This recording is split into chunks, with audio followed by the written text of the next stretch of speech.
কতটা ভয়ঙ্কর এই রাতের শহর। আজ আমরা এমনই কিছু চিত্র দেখব। চলুন শুরু করি। যারা এই চ্যানেলে নতুন, দয়া করে চ্যানেলটি সাবস্ক্রাইব করে দেবেন।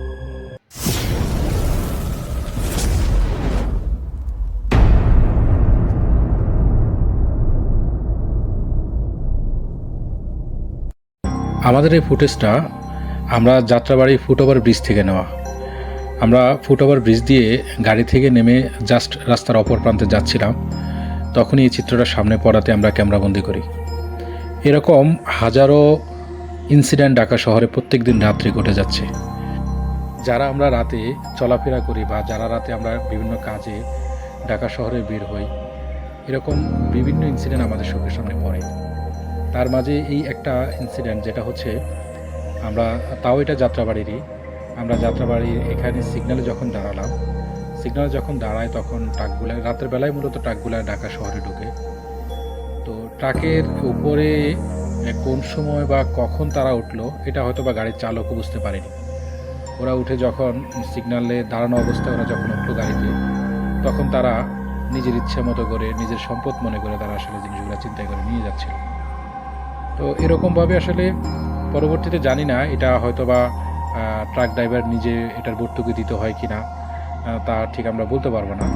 তবে আসলে এমনভাবে যারাই রাতের বেলায় ঢাকা কোনো মালামাল ঢাকার উপর দিয়ে বা ঢাকায় পাঠান, তারা একটু সাবধানতা অবলম্বন করবে। কারণ ঢাকাটা হচ্ছে আমাদের সবার কাছেই, বিশেষ করে রাতের বেলা, অনেক ইনসিকিউর একটা জায়গা, যেখানে আসলে রাতের বেলা চিন্তার পরিমাণ এত বেড়ে যায় যে আমরা যখন গাড়ি দিয়ে যখন যাই তখন হয়তোবা আমরা আমাদের এই গাড়ির জানালাটা খুলে রাখি, হয়তোবা বাইরের পরিবেশটা দেখার জন্য, অথবা গাড়ির ভিতরে যে সাফিকেশনটা হয় এটা থেকে নিজেকে কিছুটা হলেও রিলিফ রাখার জন্য। কিন্তু আসলে এই সুযোগটাই ছিনতাইকারীরা নিয়ে থাকে। তারা এই সময়তে, এই সুযোগেই তারা আমাদের উপর আক্রমণ করে বসে। আমাদের ওই সময়টাতে তারা আগে ম্যাপ করে যে আসলে কি আছে বা কতটুকু সহজ সময় সে আমাদের গাড়ি থেকে কি নিতে পারবে। কারণ তারা যখন কিছু একটা নিতে পারে, আমি যতটা তাড়াতাড়ি গাড়ি থেকে বের হব তার অনেক আগেই তারা কিন্তু আসলে স্থানটা ত্যাগ করে।